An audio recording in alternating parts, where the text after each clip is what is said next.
Hi, okay, so in the previous videos we've done an overview of the module specifically. We've had a general overview of Galaxy's reasons to moving for this system. Excuse me. We also had another video where we've looked a little bit closer at how the modules and the controller are connected. As we've said, they're a wireless network and they form what's called a mesh network, sorry, which is where all of the controllers and the modules, and the controllers, they all talk to one another. It's quite important, I think, to know that, because what it means is you can put a module round the back of a building or an object, and so long as you've got line of sight to one module and then that module has got line of sight to the next one, in other words, you don't need direct line of sight all the time to the actual controller itself, then they will effectively spread the network from one to the other to the other. I'm going to drag the camera over here now and I'm going to show you how to program the controller. If you remember, I'm just going to go back to where we were on the last video. We were just going out using the system information and we were checking that we had all three modules available. We pressed system information and it went out straight away, and it pinged and communicated with all the modules. Obviously the modules were switched on, otherwise it would tell us here that there was an error, it couldn't find it. And we'd check the modules to make sure that they were showing a signal signal strength on the bars on the bottom left hand corner of the LCD readout. So we always use the escape button on the panel to go back to the home screen whenever we want to. And what we want to do here is we want to program a semi-auto fire script. There's manual fire here, which I'll look at in brief in a moment. Project fire, which we won't look at, that's fully automated firing. Disarm module, that's important to know when you finish the show, you must disarm the modules. System info and settings we've already looked at. So I'm going to go into the semi-auto mode.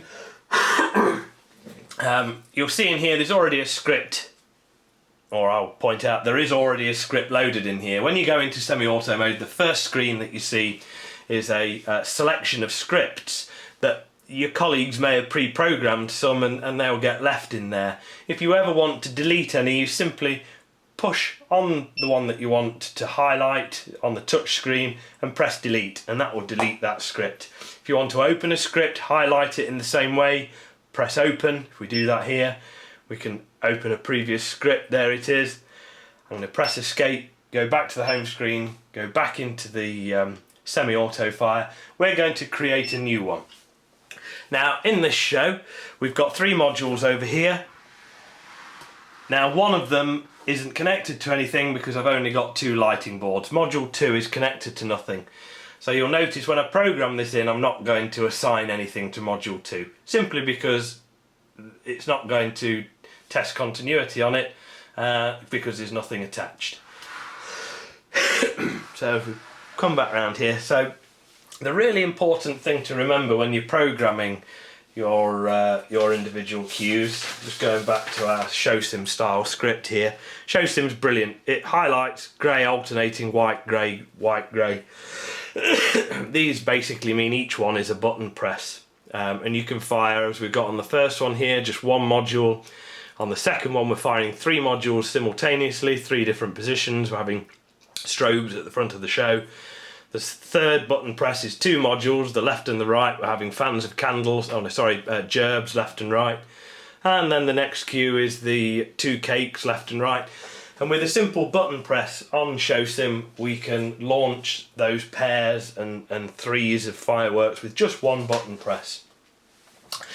To do that, we need to treat each line as what's called a segment. A cue is an individual firing within a segment, but a segment is effectively a press of this fire button. The name semi-auto means just that. It will do parts of the show automatically if you program it that way, but we're not going to program it that way. We're going to program it so that each individual line represents a single button press. Every line, therefore, needs to be called a segment. So when you turn it on, you've instantly got segment 1. And there's nothing over here in the three modules. This table is for the number of modules. If there was 5 modules, you'd have 5 modules at the top. And you could press any one of the squares on the 5 modules. We've got 3 today, so we press on module 1, it goes straight in at A1, the first cue that's available. We're going to do module 3 as well, go straight in at A1. We want to start a new line, we just press on the new line.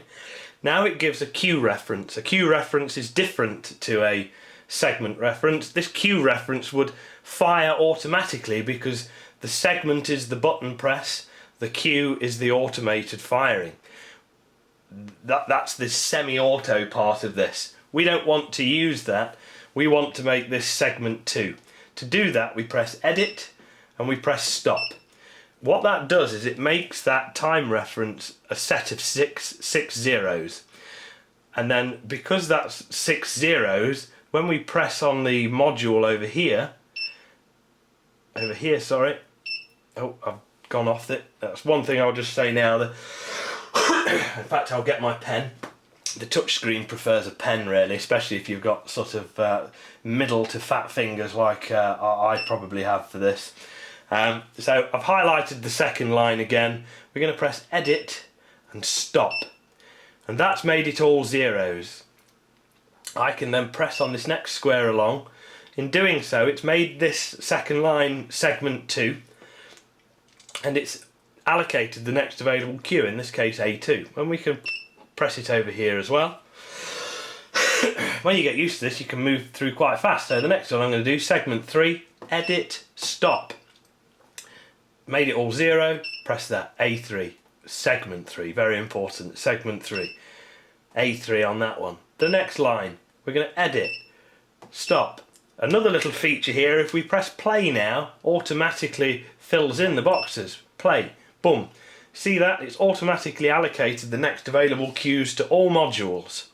Now we don't want to fire module 2, so we're going to highlight module 2 and we're going to delete. That's got rid of that. Next line. Again, edit, stop, make it all 0. I'm going to say we only want to fire module 3 this time. B1 has become available. Segment 5. Segment 6, remember edit, stop. We're going to fire just module 1 this time.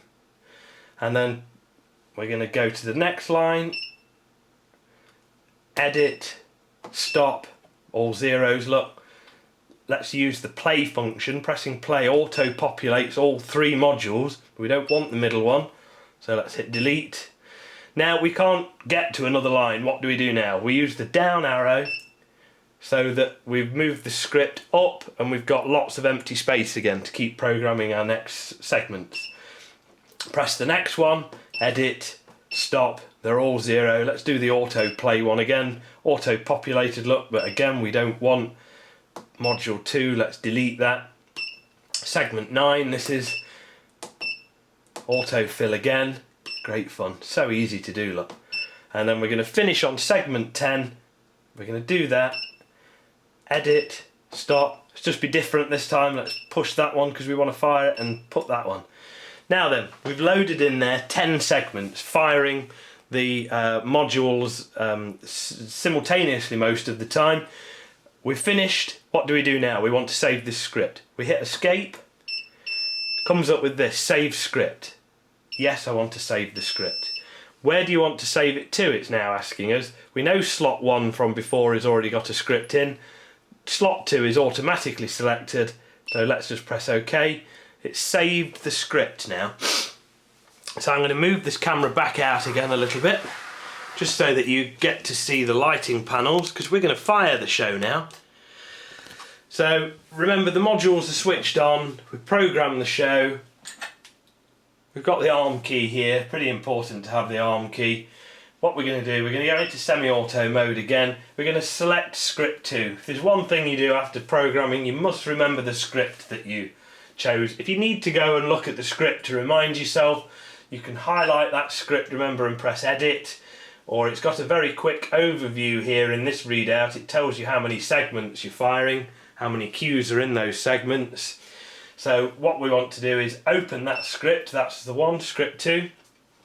It's just done a quick module check, and it's just done a quick module check actually against the script. It would bring up any errors at that point where there are igniter missing. I would say really that shouldn't happen, because during the setting up procedure you've already used your module readout to check the continuity on that specific module. We're going to put the arm key in now, because this is now ready to fire. Important point here, from this point to the point of actually pressing fire, I would allow 2 minutes. There's a little process we're going to go through now to arm and make this system ready. A little bit like Fire 1 with firepower, we're going to charge up the capacitors in the modules, and that can take 20 or 30 seconds. Remember, it's a wireless system, there's no power being delivered from the controller at all. The power is held in the modules. There's a modest battery in these modules, and to deliver the amount of power it delivers, it has a large capacitor inside, and it takes 20 to 30 seconds to charge that capacitor. Right, we're going to switch it to ARM. It's now running through its procedure, so it's checking the network and it's checking the module and it's transmitting the script. It's telling you it's doing that. You can see how quickly it's doing it, and if we all know from our Fire 1 experience, if that seems to take an unusually long time, that's perhaps because there's a module not switched on, or it's switched on but it's not communicating. So in other words, you would need to go out, switch it off and switch it back on again. The next step, it says here, is not modules are not armed, do you want to arm them? This puts them in a power mode now, one that it's not normally in when you're just out there rigging the fireworks and turning them on for continuity. So this is the point, in fact it was at this point a step back ago, where obviously there's nobody out there in the field, nobody amongst the fireworks. We're going to arm them, okay. A little security measure here, it asks you once again for the login code. Let's type that in and press OK. Now this is the bit where we're charging the capacitors. You'll also have noticed that the modules are blinking. They blink when they're in armed mode, and they're now charging up the capacitor. There's now enough firepower there to blow those igniters. This is the at-risk point of the show, if you like, from an electrical point of view.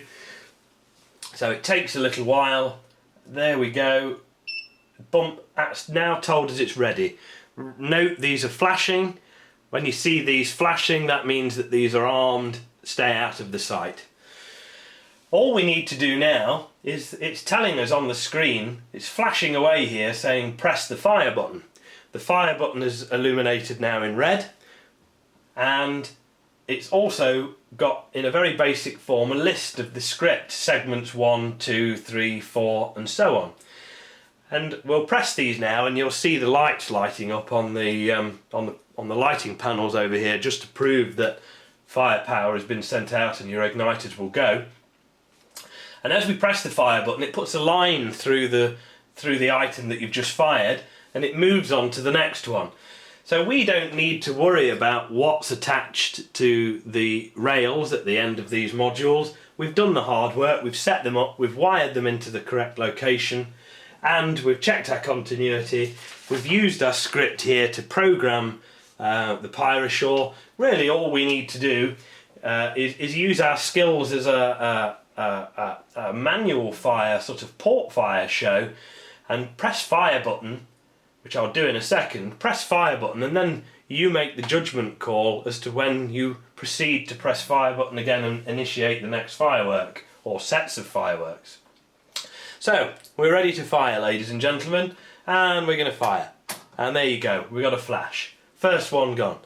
Now that could be an instant mine, so we're going to press the next one quickly, and now we've got some strobes going. It's as easy as that. You don't need to worry about what's on the end now. You can use your own judgment in the field, as you would do if you were port firing the show. So I'm going to quickly press the button to fire these as we go through.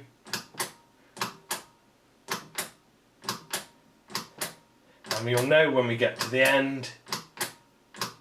There we go. It's beeped now, we're at the end. It's telling us on here, turn the arm key off. Turned off. Take it out. Put it round your neck. The other important thing to do, note the modules are still flashing. Let's disarm them. It likes to have them disarmed, and then you go out and you turn the modules off. You turn the modules off before you turn the controller off. It's the same as we mentioned earlier. You turn the controller on first because that's the master of the network, and then you turn the modules on. And in reverse, you turn the modules off first once they've been disarmed, and then you turn the system off. I've disarmed it. You can see they're not flashing. They're safe. All we do now is turn the system off. I hope you enjoyed that very brief introduction. There's far more that Pyrosure does. I'll just bring myself back into view here. There's far more that Pyrosure does. This is really just a very basic overview, but enough to arrive on site, set it up, do a modest size show with a few modules, how to set it up, how to ensure the modules are connected, how to program a script, and of course how to fire it. Okay, thank you.